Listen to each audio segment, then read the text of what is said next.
जैसा कि आप सभी को पता है, आपके फाइनल एग्ज़ाम के लिए अब ज़्यादा समय नहीं बचा है। जल्द ही आपके बोर्ड एग्ज़ाम स्टार्ट होने वाले हैं, इसलिए हम इंग्लिश के क्वेश्चन पेपर की तैयारी कर रहे हैं। और इंग्लिश के क्वेश्चन पेपर में सबसे पहला जो क्वेश्चन आता है, जिसमें अनसीन पैसेज आते हैं, 3 अनसीन पैसेज आएंगे। उनमें से कोई 2 आपको करने हैं जो आपको आसान लगे। हर एक पैसेज जो है 5 नंबर का है। इस प्रकार ये जो पहला क्वेश्चन है वो 10 नंबर का आता है। मैं आपको सबसे इम्पोर्टेंट जो 12 अनसीन पैसेज है उनकी तैयारी करवा रहा हूँ। 4 पैसेज मैं आपको पहले ही करवा चुका हूँ। आज मैं आपको 5वें पैसेज की तैयारी करवाऊंगा। वीडियो अच्छी लगे तो लाइक करें, चैनल को सब्सक्राइब करके ऑल के बटन के ऊपर क्लिक कर लें, ताकि जब नेक्स्ट पैसेज की वीडियो अपलोड हो तो उसका नोटिफिकेशन आपको मिल जाए। अब पैसेज देखते हैं। A fuel is a material that is burned in order to get heat and light and also to generate power. A fuel का मतलब होता है ईंधन। ईंधन इज ए मटेरियल, यानी कि फ्यूल जो है वो क्या है, एक मटेरियल है। मटेरियल का मतलब होता है पदार्थ। दैट इज बर्न, जिसको जलाया जाता है। इन ऑर्डर, ताकि। टू गेट मतलब प्राप्त किया जा सके। हीट मतलब ऊष्मा। एंड लाइट मतलब प्रकाश। एंड आल्सो और इसके अलावा। टू जनरेट पावर, यानी कि इलेक्ट्रिसिटी जनरेट की जा सके, यानी कि पावर। पावर का मतलब है इलेक्ट्रिसिटी जो है उत्पन्न की जा सके। इस लाइन का मतलब है कि ईंधन को इसलिए जलाया जाता है ताकि हम उससे ऊष्मा और प्रकाश प्राप्त कर सकें और बिजली का उत्पादन किया जा सके।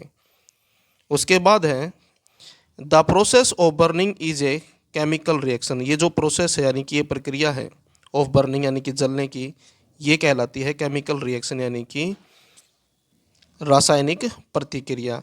ए मटेरियल कंबाइंस, एक मटेरियल यानी कि पदार्थ को कंबाइन किया जाता है, मिश्रित किया जाता है। विद ऑक्सीजन, यानी कि ऑक्सीजन के साथ। फ्रॉम द एयर, जो उसको एयर से मिलती है, यानी कि हवा से मिलती है। एंड गिव्स ऑफ एनर्जी, और वो हमें क्या करती है, एनर्जी देती है। यानी कि ईंधन तभी जलता है जब उसको हवा से ऑक्सीजन मिलती है। The energy is given of in the form of heat. The energy मतलब ऊर्जा, इज गिवन मतलब दी जाती है। In the form of, form का मतलब होता है रूप। किस रूप में, हीट के रूप में, यानी कि ऊष्मा के रूप में, यानी कि जो एनर्जी हमें मिलती है वो ऊष्मा के रूप में मिलती है। एंड लाइट मतलब प्रकाश के रूप में। Fuel can also be classified as solid. Fuel can also be classified. Classified का मतलब होता है वर्गीकृत, यानी कि फ्यूल को, यानी कि ईंधन को हम अलग अलग वर्गों में डिवाइड कर सकते हैं। एज सॉलिड, जैसे कि सॉलिड, सॉलिड का मतलब होता है कठोर। लिक्विड मतलब तरल। और गैसियस मतलब गैस, यानी कि जो एक ईंधन होता है वो हमें सॉलिड, लिक्विड और गैस की फॉर्म में मिलता है, यानी कि ये कैटेगरी है ईंधन की। Would was one of the first fuel. लकड़ी जो है सबसे पहले ईंधनों में से है। यूज्ड बाय मैन, जिसको इंसान ने यूज़ किया था। It was the, it was the easiest, यानी कि ये थी सबसे आसान। ईजिएस्ट मतलब सबसे आसान। टू गेट प्राप्त करने में, यानी कि लकड़ी जो है सबसे आसानी से प्राप्त की जा सकती थी। एंड चीपेस्ट और सस्ती। After wood started become scarce, यानी कि लकड़ी के स्कार्स होने के बाद, यानी कि इसके भंडार जो थे, लकड़ी जो थी, जब कमी पड़ने लगी, यानी कि जब लकड़ियों की संख्या कम पड़ने लगी, यानी कि जंगल जो है काट दिए गए। इट वाज रिप्लेस्ड बाय कोल, तो लकड़ी को जो है रिप्लेस कर दिया गया, इस यानी कि इसका स्थान ले लिया गया लकड़ी की जगह कोयले ने। यानी कि लकड़ी को जो है कोयले के साथ रिप्लेस कर दिया गया, यानी कि लकड़ी की बजाय कोयला यूज किया जाने लगा। Coal contains a high percent of carbon. कोयले के अंदर जो है कार्बन की जो परसेंटेज है, यानी कि मात्रा जो है वो ज़्यादा होती है। Coal contains high percentage of carbon, यानी कि कोयले के अंदर कार्बन की मात्रा जो है ज़्यादा होती है। Carbon is the most important ingredient. Carbon जो है सबसे अधिक इम्पोर्टेंट इंग्रेडिएंट है।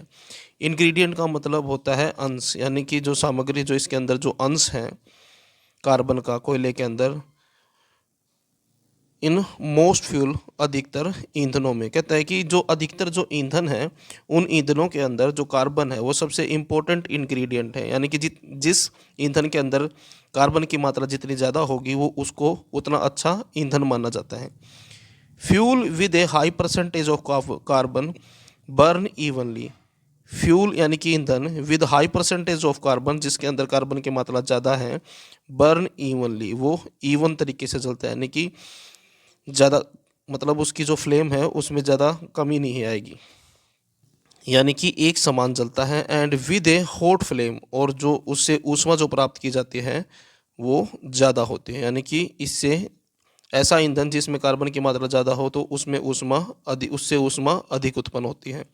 The most important liquid fuel, जो सबसे इम्पोर्टेंट लिक्विड फ्यूल है यानी कि तरल ईंधन है, सबसे इम्पोर्टेंट जो तरल ईंधन है, कम फ्रॉम पेट्रोलियम, वो हमें मिलता है पेट्रोलियम से।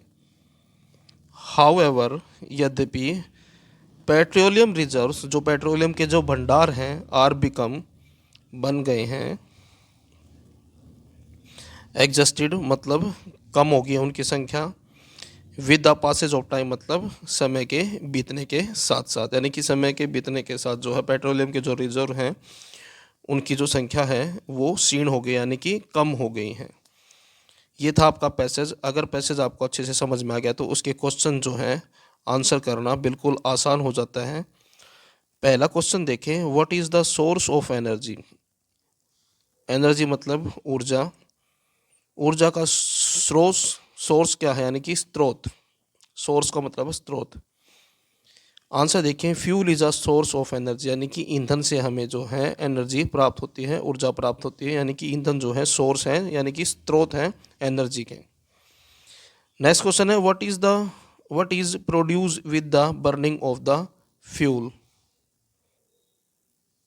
व्हाट इज प्रोड्यूस का मतलब है कि क्या चीज़ प्रोड्यूस होती है, उत्पन्न होती है, with the burning of the fuel मतलब जब ईंधन को जलाया जाता है। आंसर देखें, heat, light and power. Heat मतलब ऊष्मा, लाइट मतलब प्रकाश, पावर मतलब ऊर्जा। आर प्रोड्यूस यानी कि प्रोड्यूस होती है, उत्पन्न होती है, with the burning of the fuel जब ईंधन को जलाया जाता है। नेक्स्ट क्वेश्चन है question number 3, why was wood replaced by coal, यानी कि लकड़ी को क्यों रिप्लेस कर दिया गया कोयले से, यानी कि लकड़ी के स्थान पर कोयला क्यों यूज होने लगा। वुड वाज रिप्लेस्ड बाय कोल, लकड़ी को रिप्लेस कर दिया गया था कोल के साथ, बिकॉज मतलब क्योंकि, it had started to become scarce, क्योंकि इनकी जो संख्या थी, लकड़ियों की जो थी वो संख्या कम हो गई थी। ठीक है, यानी कि लकड़ियाँ जो हैं अपर्याप्त हो गई थी। उसके बाद नेक्स्ट क्वेश्चन है question number 4, which factor decide the quality of fuel, यानी कि कौन सा कारक है, फैक्टर का मतलब होता है कारक या घटक, जो डिसाइड करता है फ्यूल की क्वालिटी को, यानी कि फ्यूल की जो क्वालिटी है, गुणवत्ता, उसको कौन सा फैक्टर जो है डिसाइड करता है। आंसर देखें, द परसेंटेज ऑफ कार्बन, यानी कि कार्बन की मात्रा, प्रेजेंट इन द फ्यूल, जो उपस्थित है ईंधन के अंदर, डिसाइड मतलब निर्णायक होती है, क्वालिटी ऑफ फ्यूल मतलब ईंधन की क्वालिटी के लिए, गुणवत्ता के लिए। पांचवा क्वेश्चन है, give meaning of these word in English, इन शब्दों के मीनिंग देने हैं इंग्लिश में। पहला वर्ड है प्रोसेस, दूसरा वर्ड है रिजर्व। प्रोसेस का मतलब होता है, आंसर है यहाँ पर मेथड, और रिजर्व का मतलब होता है स्टोर। तो ये था आपका पैसेज जो 10th क्लास के लिए, बोर्ड एग्जाम के लिए इम्पोर्टेंट है। वीडियो अच्छी लगी तो लाइक करें, चैनल को सब्सक्राइब करके ऑल के बटन के ऊपर क्लिक कर ले, ताकि जब नेक्स्ट पैसेज की वीडियो अपलोड हो तो उसका नोटिफिकेशन आपको मिल जाए।